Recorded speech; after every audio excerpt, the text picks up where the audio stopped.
Great. Okay.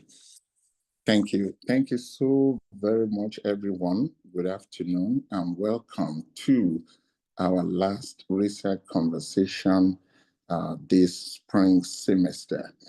Thank you for joining the College of Education to celebrate faculty research and many good work going on in the College of Education. Today, I have the privilege of introducing the Dean of the College of Education to you, Dr.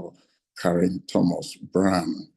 She's the Dean of the WSU's College of Education. She was previously a professor in the College of Education, Health, and Human Services at the University of Michigan, Dearborn, and most recently an Associate Dean for Diversity, Equity, and Inclusion in the College of Engineering at the University of Washington in Seattle.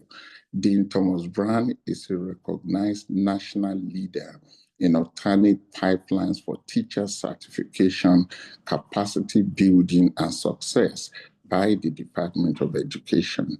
She has partnered with industry leaders and sponsors for graduate student STEM initiatives such as Meta Day and the Amazing Elevate Fellowship. She is a visionary leader and champion for diversity, equity, and inclusion work. Today, she will speak on No Easy Road, the fight to stay, teach, and belong. Please join me in welcoming Dean Karen Thomas Brown. Thank you, Karen. Over to you. Thanks all. I am super excited. I was telling the few people who were on earlier that I'm really excited to talk about this stream in my research. So, I know Shola wanted me to talk about my research vision for the college. What I'll do is I'll focus on the research in the talk, and then if you have particular questions, we can field them at the end. Also know that I'm going to talk a lot about my research vision in the all college meeting in 4 weeks. So we can talk more about that then, but I'm super excited to talk about this. Before you know what, let me share my screen while I'm telling you more. So the research I'm going to be talking about today is just one stream in the work that I've been doing. When I was hired in Michigan, one of the things that I was worked out in my contract was that I was allowed to still do research outside the field of education. And because of where my degrees sit, I was allowed to do some social science research, and also STEM research. And so this represents my social science stream of research and the kind of stuff that's really near and dear to me. So this particular topic, No Easy Road, the fight to stay, teach, and belong, is a part of my migration studies research that looks at neoliberalism and intersectionality as some of the core theoretical pivots.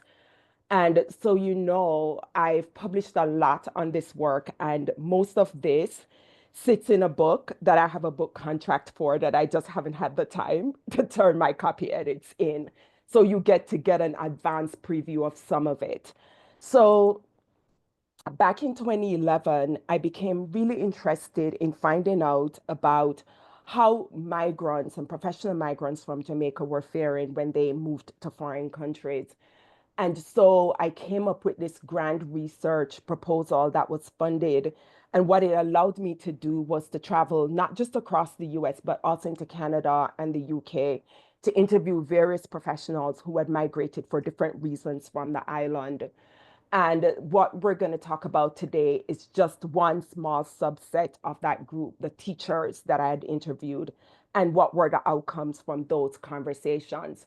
So the two sort of sub-research questions that I'll attempt to answer is what continues to fuel this mass migration, particularly of teachers to developed countries? And what are the consequences of this pattern of migration, not just on the island and the education system there, but more so on the teachers, those individuals who actually make the move?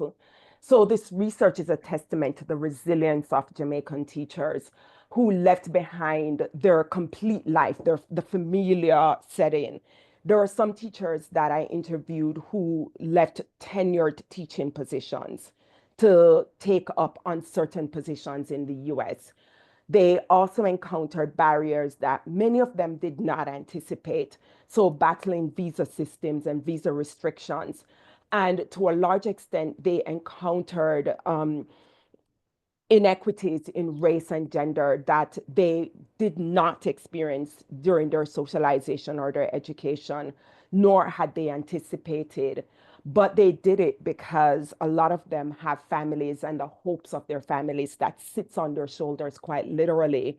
So, what we're going to talk about today is just one aspect of the research, which is a compilation of their stories. And the stories, I've sort of summed it up as dreams they've chased and the sacrifices they've made, but more importantly, their unbreakable spirit. And the thing that stood out to me the most, which is their refusal to break to a system, but to rewrite their stories on their own terms. So you will hear four stories in today's presentation. Two of them, the longer ones, are audio. I put the words there because they do tell the stories in their Jamaican accent.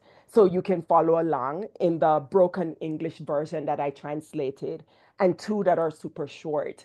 Some of the things that will sort of sit with you is when I interviewed these teachers, it was hard for me, and I'll talk a little bit more when I get to my research methods, not to jump up and celebrate when they told me about their wins, or not to start crying when they told me about the things that were really hard for them. And you're going to see some of that, some of the heartbreak that shows up, but also some of the amazing wins that they experience. But the core of it is that migration is a harsh reality. It's a harsh reality on the losing society. It's also a harsh reality for the migrants themselves. And it's a harsh reality when they sit in certain spaces where they're not necessarily supported. And what you will see is authentic stories. And I'll talk to you a little bit about how I managed to get those stories authentic because that was a coincidence. It wasn't planned. I didn't think that they would be completely authentic with me. But once they started, when they met me and realized who I was, and they started talking, it was the floodgates opened. So, what are the driving forces for migration? From a epistemological perspective, we're talking about differential socioeconomics. Think about this for a minute. This morning, I got up and I grabbed my phone because I wanted to see what the exchange rate was. The exchange rate is $1 is equal to $156.59 Jamaican. That's a really critical context. And what that means is when we talk about differential economics, it's not like they don't have jobs in Jamaica, but a typical teacher, having spent 3 years at Teachers College, 3 years in a bachelor's degree program, 1 year at a master's degree program, 5 years in a PhD, can earn the equivalent of 30,000 US dollars or less once we do the math. And we're talking about differential economics like that because everything the island does is actually denominated in US dollars. And that's a consequence of political decisions made in the late 1970s and 80s. There's a notion of the American dream, which is also a broad theme and also a sort of contextual point. But it's not the American dream that an American who's born in America thinks about. The American dream for the immigrants in this particular research is political citizenship. So, in other words, the currency of a US passport. And it's important to keep that in mind that when we talk about the American dream in this context, we're not talking about the white picket fence and the house. We're talking about having a US passport that allows them to travel anywhere in the world and receive those political protections. And then there is the economic strategy. Migration in this particular group is an economic strategy. And I'll talk a little bit more about that. But it brings to mind the phrase, and I don't know if many of you have heard the phrase circular migrants, because the money circles the people circle, but also the cultural product circle. And it literally moves in a circle where it comes from the originating country, it goes to the recipient country, and then it goes back to the originating country. And so I don't know if I'll get to talk a lot about that today, but I'm certainly open to answering questions about it. Now let's dig into it. The migration context. Let's look at the Jamaican perspective. So if you think about what I said earlier, the differential socioeconomic context, first, a typical Jamaican today, when I was growing up, when my siblings were growing up, and I have siblings that are decades older than me, we existed in a world where we say that we simultaneously existed in what we refer to as a virtual and social transnational space. What does that mean? Jamaica was one of the first countries in Central and South America and the Caribbean to have fiber optic cables. Fiber optic cables is what allows you to have high speed internet. What that means is that the US, Canada, the UK can easily produce goods, services, for instance, telemarketing services on the island because it has good communication infrastructure. What that also means is that I may live in Jamaica, work in Jamaica, but I work for a US company, and my US company dictates my existence, even though I'm on the island. Let's take it a step further. In the 1980s, the government worked out a deal with the US government at the time. And political global context was Bermuda, which is also in the Caribbean, was invaded by the US. And so there was a lot of political controversy. There was the whole shutting out of Cuba, except Cuba produces the doctors for the Caribbean. So, in other words, the US government was trying to rein these islands in. And one of the ways they reined the islands in was they said, we will give you free zones, economic free zones. What that means is that a lot of the clothes you wear may say made in America, but it's actually produced in places like Jamaica.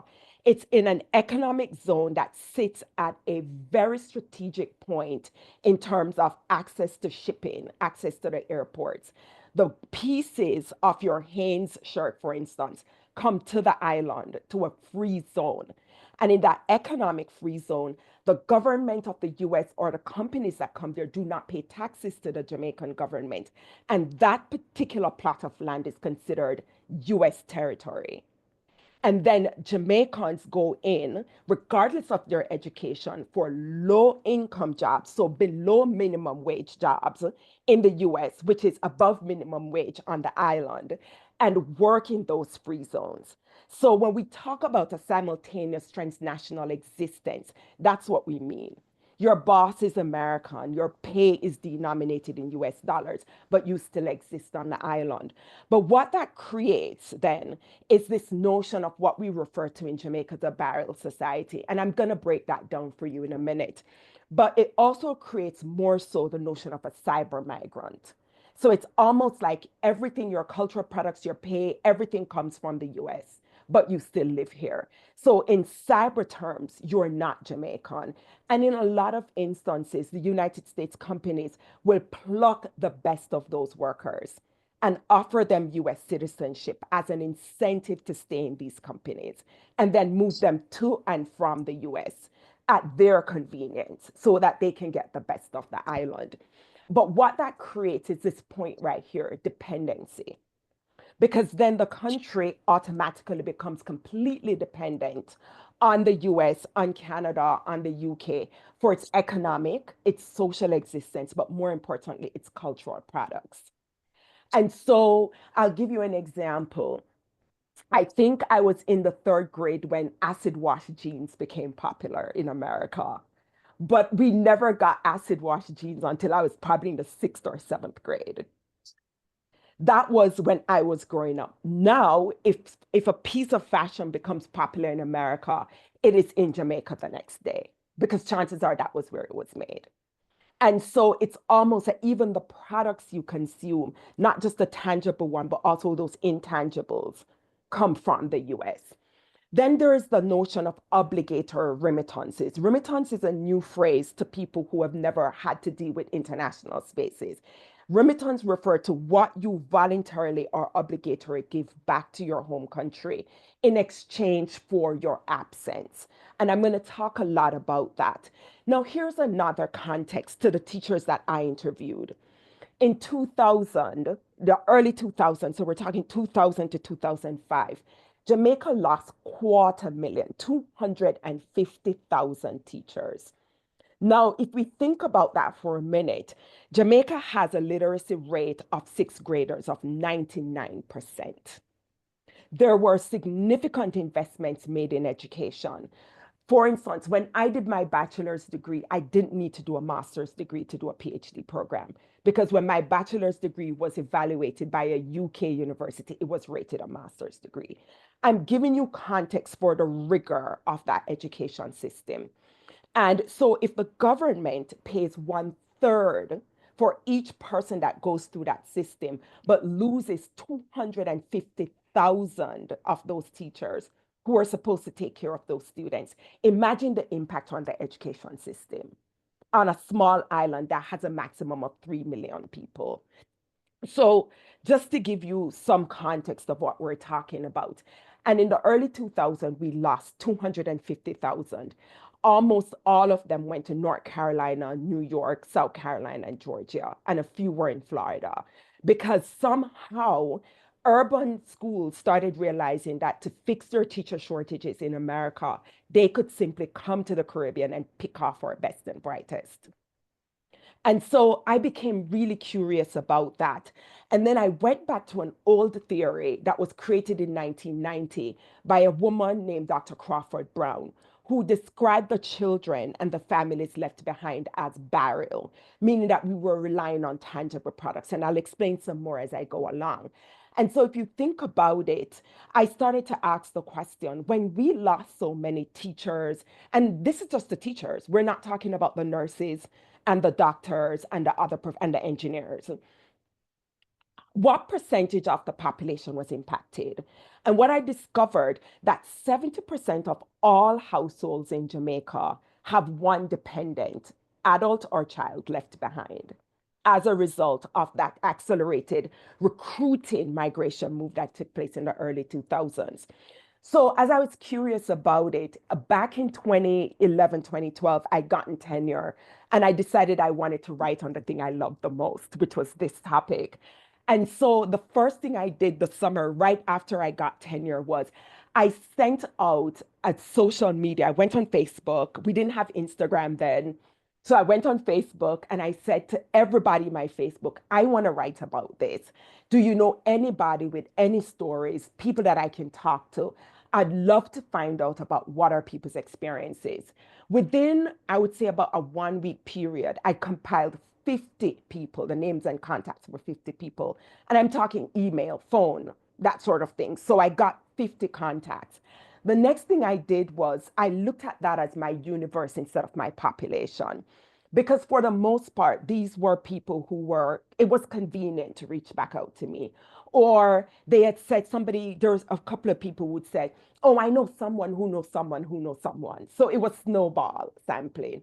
And I didn't want that to be my only sampling method. And so what I did was I pulled from that convenience and snowball sampling, and I said to them, I want to phone screen. And so I phone screened, and back then it was Skype. It was Skype. So I was Skyping, I was texting, and I was DMing people for my phone screening to figure out, and just by asking a few questions. So my typical phone screen was anywhere between 7 minutes to 10 minutes, just to see if they had any really nuanced stories that we could use. And from that phone screen, I then identified who my theoretical, or some people refer to as my purposeful sample was. Because I was looking particularly for professionals. I wanted people who didn't get married for a green card. So I didn't want people who came to America via a family reunification visa. That's what married for a green card means. I wanted people who came to America particularly on a J1 or H1B visa and then transitioned to citizenship because those were the stories that are missing in the literature. I then traveled to maybe about 7 different states in total. Honestly, I intended to interview about 25 to 30 people. I booked about 25 to 30 people across those states. I ended up interviewing about 60 people because there are days, one of the things that I said was I wanted them in their authentic environment. So I was doing bookstores, coffee shops, and schools. And because it was mostly teachers, I wanted to come to your school, maybe watch you teach a class, interact with you, and then sit down to do an interview. But I would show up and there'd be one teacher, but there are four other teachers in a room. And they wanted to be interviewed too, and they wanted to tell their stories. And before you knew it, what was supposed to be about 20 to 25 to 30 people turned into over 60 people. The interview itself was a very long document. I organized it thematically. So I picked out the themes, and that was all based on the literature. And I asked open ended questions. So I'd say things like, tell me about when you learned about the program that you came to America on. Describe the day you went for your visa. Just tell me the story of the day you went for your visa. Or describe what it was like the first 2 weeks when you came to America and you were in that classroom. Because I wanted them to just tell me. I didn't want to say A, B, C, D, E. I didn't want a quantitative analysis. I wanted a qualitative analysis and a deep dive into what they had to say. And what I did was, this was the hardest part. I think anybody who has interacted with me knows it's hard for me not to show emotions. I tend to smile or I'll show a facial expression. And I have friends who would message me all the time and say, Karen, fix your face. If I'm in a Zoom and I'm making a face because somebody's saying something that I think is just ridiculous. But this was hard because here I am sitting in front of people.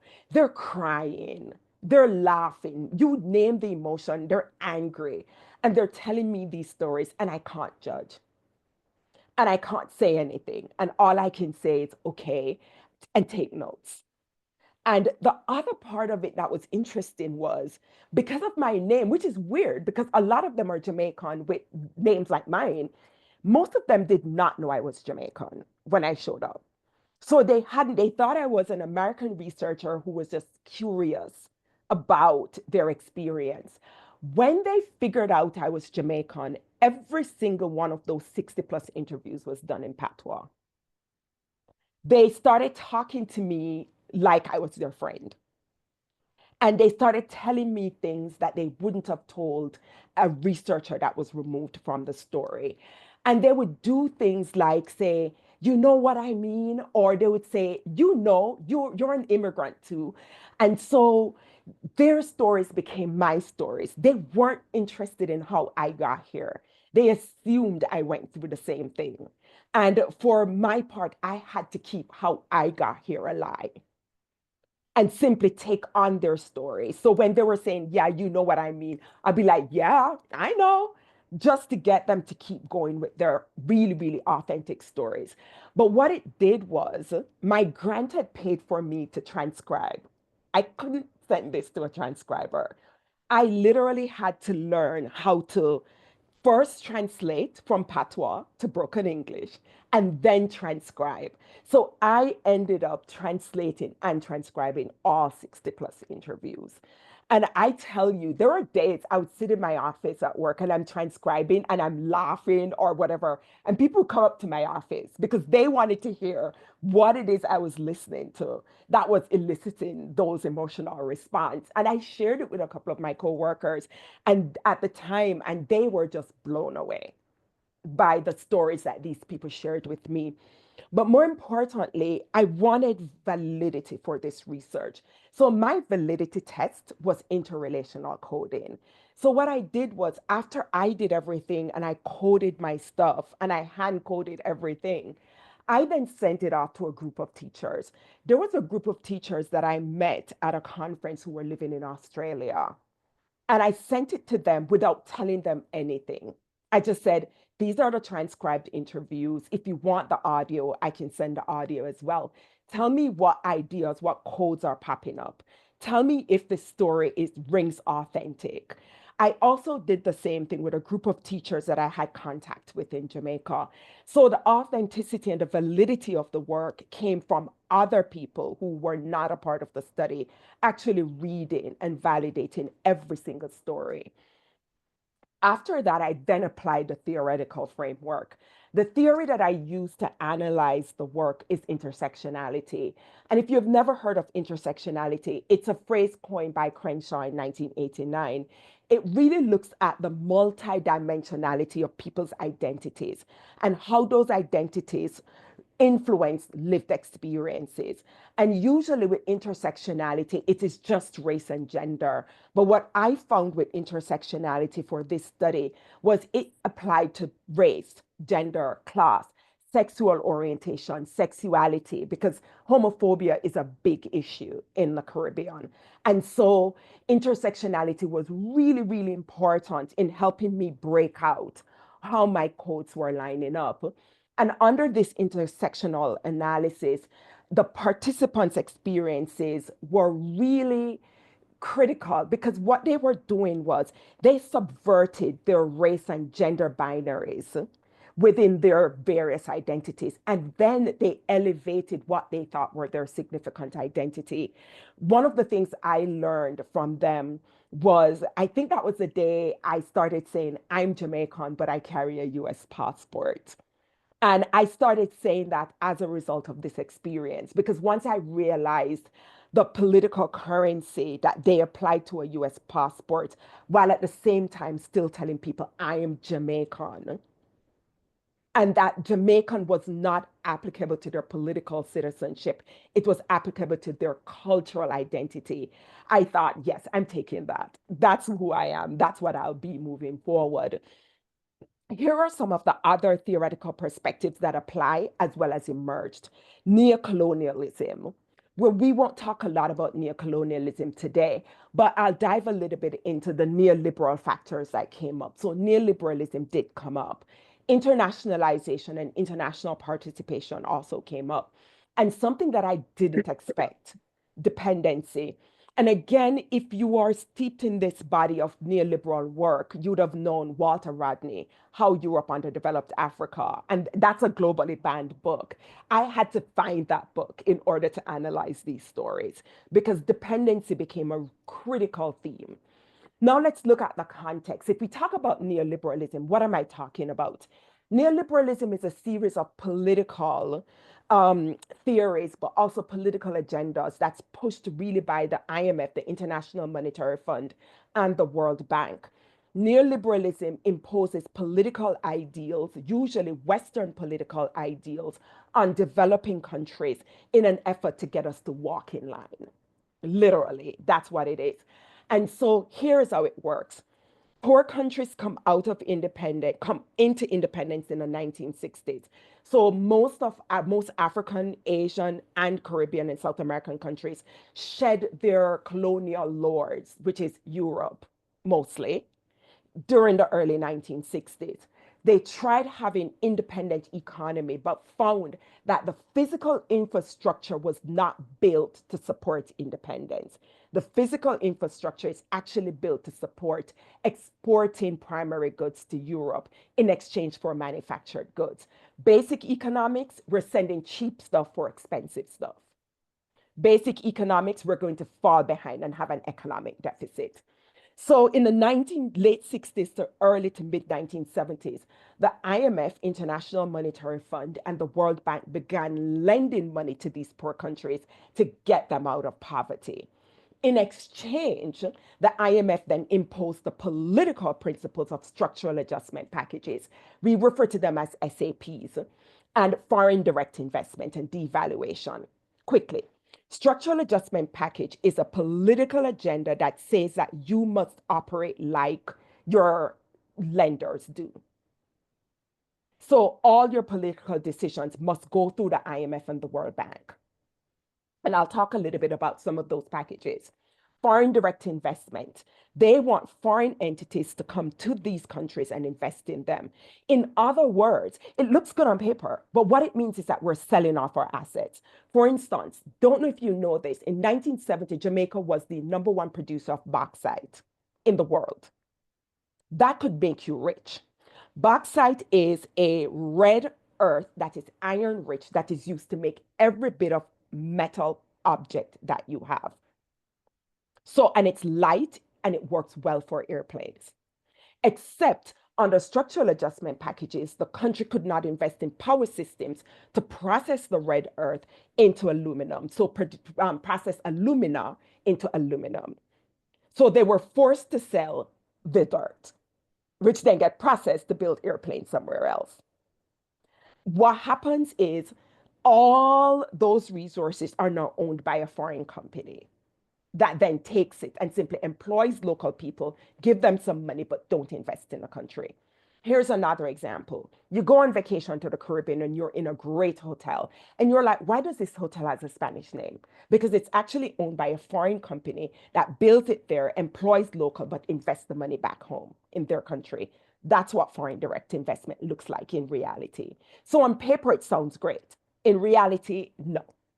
And so what we have is a country of highly educated people who are poorly paid, and an economy that is declining, and a declining economy that doesn't have the power to make its own decisions because of structural adjustment packages. What does that lead to? Devaluation. As a child, I remember when $1 was equal to one Jamaican dollar. The more we had structural adjustment packages, the more the dollar devalued and the more we trade in US dollars. So if I'm trading in US dollars, for instance, and you sell me a bottle of coconut water for $1 US, it's $1 to you. For me, this morning, it was $56.59. 100, sorry, $156.59. So in other words, we're buying in US dollars. So if you think about it, it is not a recipe for growth. Here are some of the things that was abolished. Food subsidies. As a child growing up, I literally remember when the government subsidized the cost for basic food. So eggs, cornmeal, flour, chicken, that was subsidized by the government so that people could have nutritious meals. I went to a primary school called elementary school in America where we were given free lunch. You got a bun, you got cheese, so your starch, your protein, and you got a little carton of milk. That was wiped out. The structural adjustment packages said that the government was paying too much money on food subsidies and it had to stop. Rapid devaluation, meaning that the poorer we got, the more the value of our dollar declined, which is why we went from $1 to $1 to now 156 to 1. Escalating food prices, because if we're buying food from America and we're buying it on a devalued dollar, we're paying more. Then we have low income due to austerity measures. Some of the austerity measures was for about 10 years, government employees did not receive salary increases as one of the structural adjustment packages, while the government was paying 75 cents on every dollar as debt repayment. So only 25 cents went back to the economy. Add number 8 point, growing informal economy. The government can't increase salary. The government can't hire. Private sector is coming in and hiring at low wages and taking that money to their home country. We have what we call the informal economy. So somebody who gets up and says, I'm not paying taxes to the government anymore, guess what they do? They open a grocery shop around the corner. So you go to third world countries and you see these people with small packages of clothes and food and different things selling on the side of the street. That's the informal economy. And it means they're not paying taxes, but they're subsisting. Contextualize all of that, and you go to college for 6 years and you're a highly qualified teacher, and you say to yourself, hey, if I stay in Jamaica, I make 30,000 US. If I go to the US, my starting salary is 45 to $55,000. What are you going to do? You're going to walk away from everything that you know in order to take this opportunity, because as far as you're concerned, this is a better option. So let's talk about some of the outcomes with all of that as a context. I feel almost like I want to pause and say, do you have questions? Please save your questions for the end. So here are some of the things I discovered as I started talking to the teachers. The typical teacher in this particular study came to America on a J1 visa. A J1 visa has limited context. It's 3-year renewable, but it's renewable on a limited basis. They don't pay taxes because they're not on a path to citizenship. And if they choose to take a path to citizenship, they must return to their own home country and serve their home country for up to 2 years. So if we think about that as a context, they sometimes say, let's go on an H-1B visa. Those teachers who go on an H-1B visa are on a path to citizenship and they pay taxes. So the typical teacher in the study goes J1, H-1B, green card. Visa restrictions actually limit them because if they're on a J1 or a H1B visa, if your program gets canceled, you literally have 30 days to find another job or leave the country. You become illegal. In other words, you become undocumented and subject to deportation, 30 days. And so there's uncertainty. You can't buy a house. If you have a car, you can't invest a lot in it. If you have money in like 401k and Social Security, you are prepared to lose access to that money. So we're talking about a very temporary existence. So there are also those who look at those visa restrictions and take other jobs. So they work as nannies and they work in people's homes. And so I have two stories that I want you to listen to while I take a break. So I'm going to play this story of Ariel Palmer. And this is not her full story. This is just a little bit of it. Okay, it keeps going over.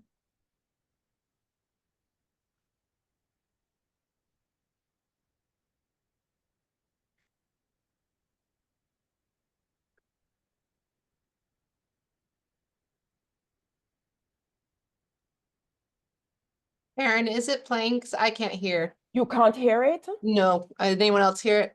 No. Take my headphones up. Can you hear it? At that time, I was getting ready to go through. Can you hear it now? Immigration. Yeah. I told her I could not give her a final answer immediately. I wanted to switch from I'll start it over. 2 years in.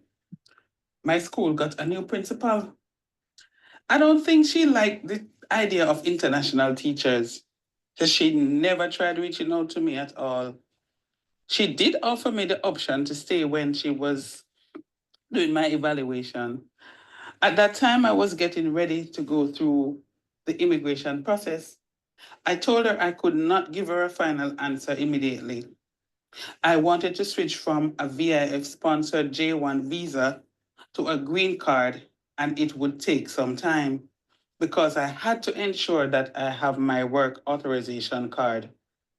She said she could not wait. This means we would immediately go out of status and had 30 days to leave the country if VIF could not find a new replacement for us after the school year ended in June. At this time, I had only completed 2 of my 3 years VIF contract. So I thought I had at least 1 more year before I had to leave the country. At this point, I had saved up enough money to pay a lawyer to transfer my J1 to H1B visa. And I did it with the school I am now working as the sponsor. I got to this school through a friend of mine who is a Jamaican. He had worked here and he put me in touch with the school administration. Even so, the process was not natural. After paying a lawyer $3,750, he was not able to get me transferred from the H1 to the H from the J1 to the H1B visa. There was a US CIS clause that said the sponsor needed some college affiliation and the school's charter. It is a charter school.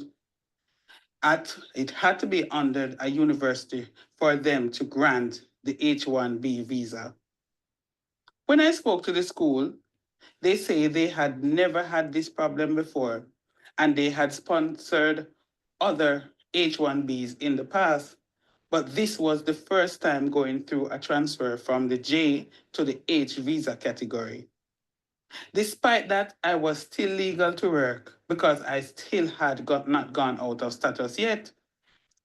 The pay I was getting from this school was less than half of what I was earning before.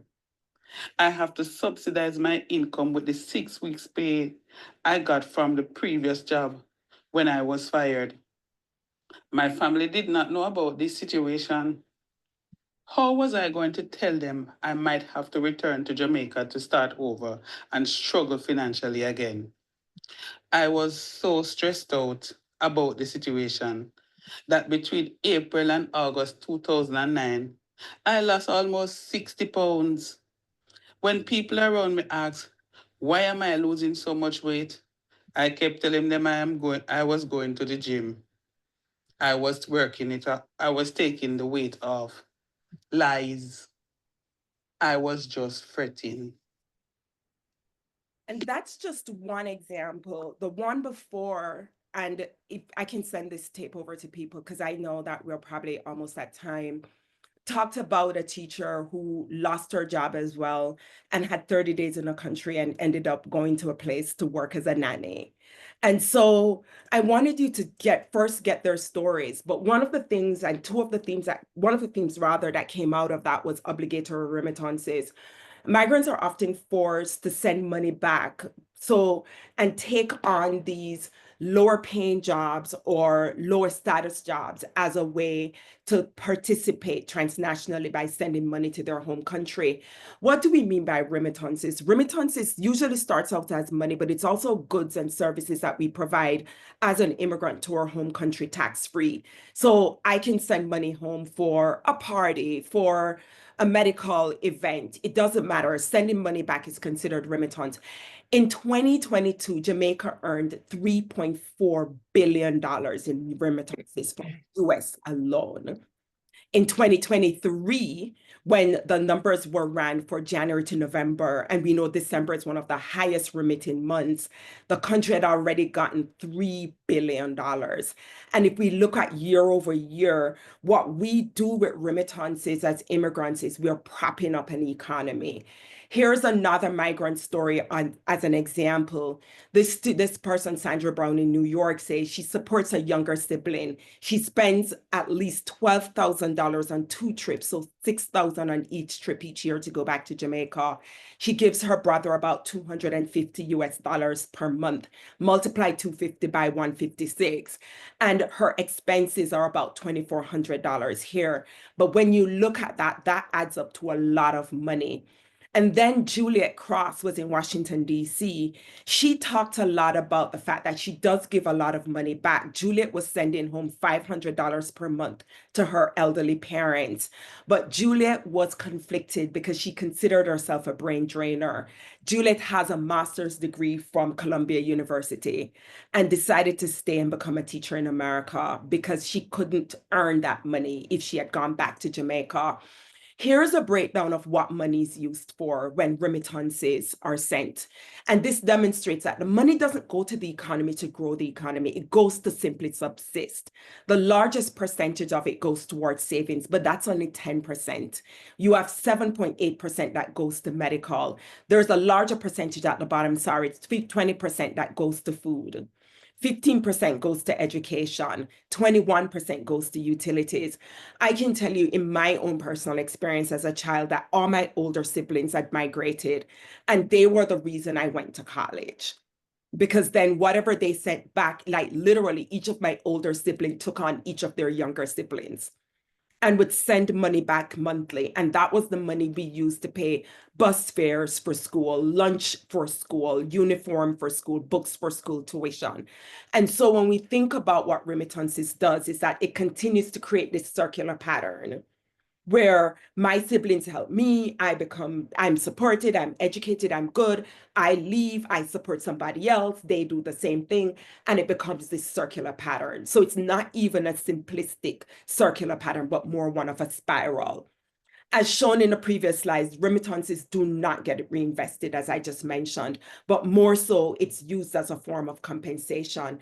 This then takes us to the notion of left behind, because similar to how my siblings left me and my younger siblings behind, as I mentioned earlier, over 70% of Jamaican households leave a child or a dependent behind.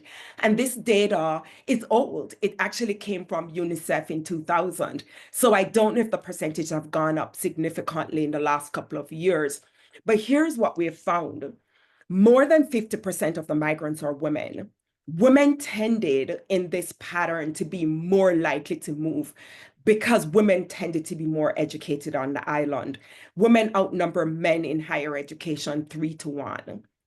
And so once a woman becomes educated, she leaves. So we're talking about moms, right? So if the mothers are leaving, does the economic gain to the island outweigh the impact that is left behind when the children are left or when older parents and older adults are left? So Crawford Brown, as I mentioned earlier, came up with this idea of a barrel. I kid you not.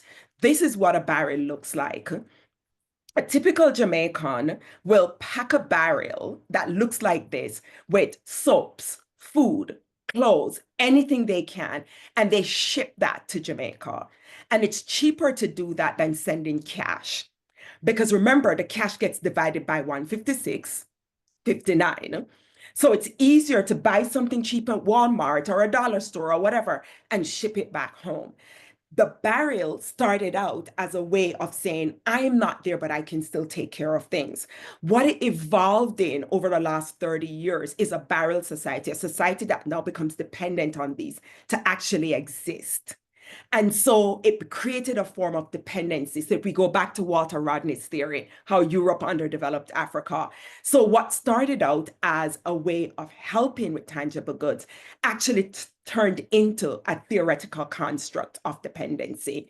And it got to the point where we now have a barrel society where people see a barrel as a substitute for physical absence and as a substitute for love.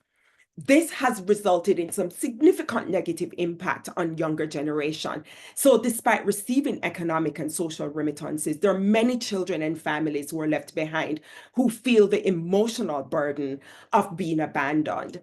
And if you want to learn more about barrel children, I think this I published in 2023 was an international referred article on female migrants from Jamaica brain drain and the impact on barrels, on the barrel society and the outcomes of it. What are some of the other impacts that we see? There's emotional void and detachment.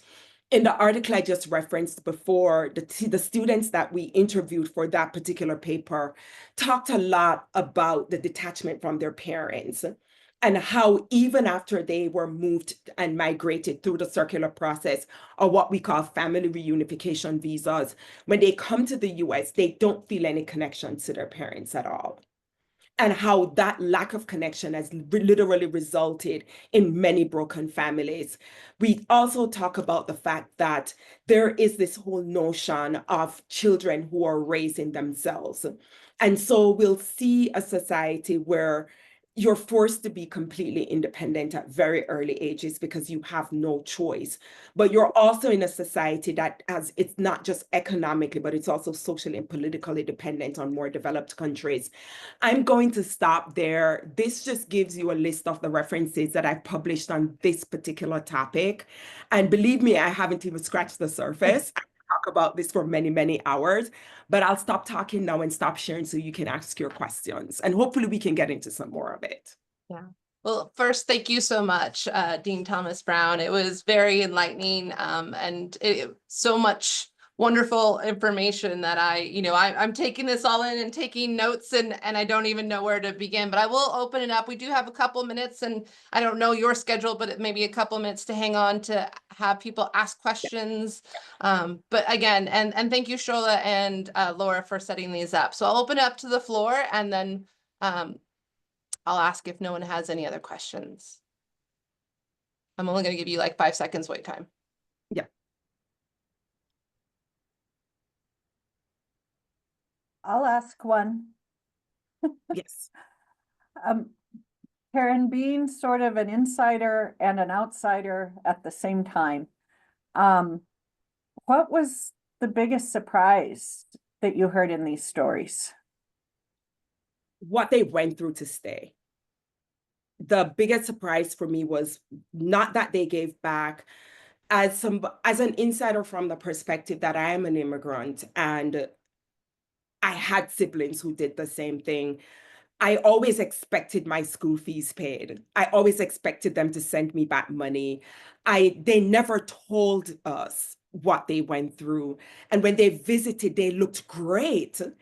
And when I started interviewing teachers, like one of the stories I didn't get to share with you, she literally slept on an air mattress in somebody's home for 6 months while she waited for her visa to be renewed. Or one person who talked about her son falling into gang violence because he became illegal and she didn't want to send him back to Jamaica because he couldn't come back to the US. So my biggest surprise was what they went through to stay. And it was hard because I sat there thinking, I would not do that, but I couldn't judge and say I wouldn't do that. So I think that was my biggest surprise.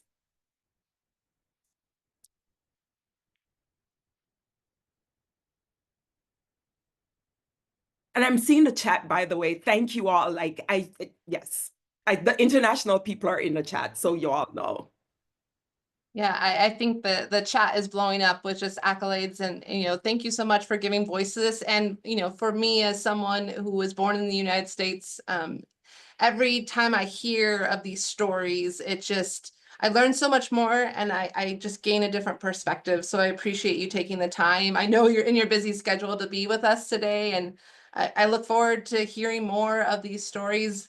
And I'll give it time maybe for one more question and then we'll say goodbye. Come on, ask a question. I haven't scratched the surface. Ask a I question. know.